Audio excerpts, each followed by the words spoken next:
So we know a lot of PlayStation 4 gamers out there might not be really familiar with the MOBA genre, and it's something where, for us on the Paragon team, we want you guys to get a great head start.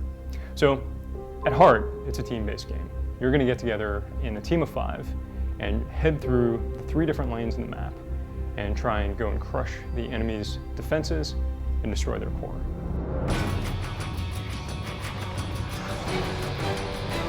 All right, so lanes are the main pathway through the map. What we really wanted is for it to be a space where you could strategize. You have wide open sight lines. It's an area where you should have a pretty good sense of what's around you. You can move through those lanes, pushing with a bunch of AI-controlled characters, minions. Those are the friendly AI that spawn in each lane. They move in waves, groups of minions that you guide down the field. And they are in there to help you take each objective.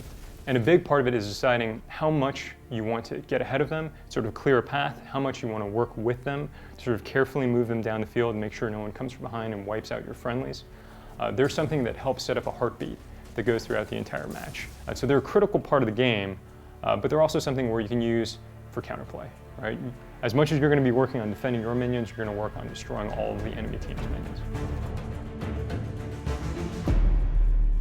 Between each lane, what we have are jungle areas. And one of the things that makes Paragon's jungles unique is they're actually sunken down.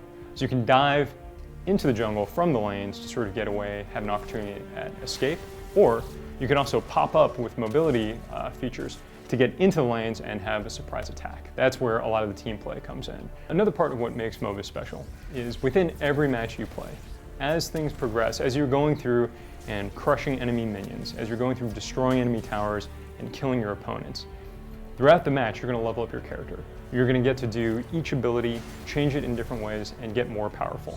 You're going to unlock different options for the way that you play, using different cards to sort of buff up your abilities. From the core of the design of the game, it's about meaningful choice. It's about having risk and reward.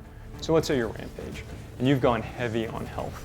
Even though it's cost you in other ways, you've had to make some choices, you've invested on health, you may have less damage, but you can dive in at that point, not wait for your minions, and try and crush an enemy tower on your own. You can go and destroy it solo.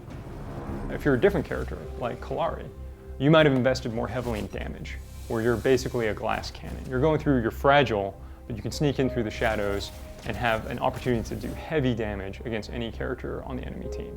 And those are the types of things that we think give you the opportunity to play the game differently every time you come back to it. You're making those choices, you're making those trade-offs that allow you to tune the way that you play.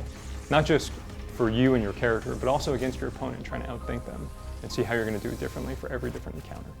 One of the most exciting things for us about making Paragon is that it's going to be a live game. It's going to be something that's constantly changing and evolving, and it's a conversation with the players. It's an opportunity for us to see how they're playing it, what they think, what they want to change, what they love, what they think needs some work.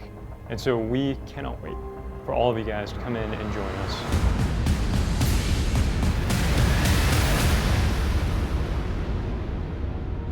Paragon has paid early access in spring of 2016 with free open beta in summer of 2016. And we'd love to see you guys come and sign up for it at paragon.com.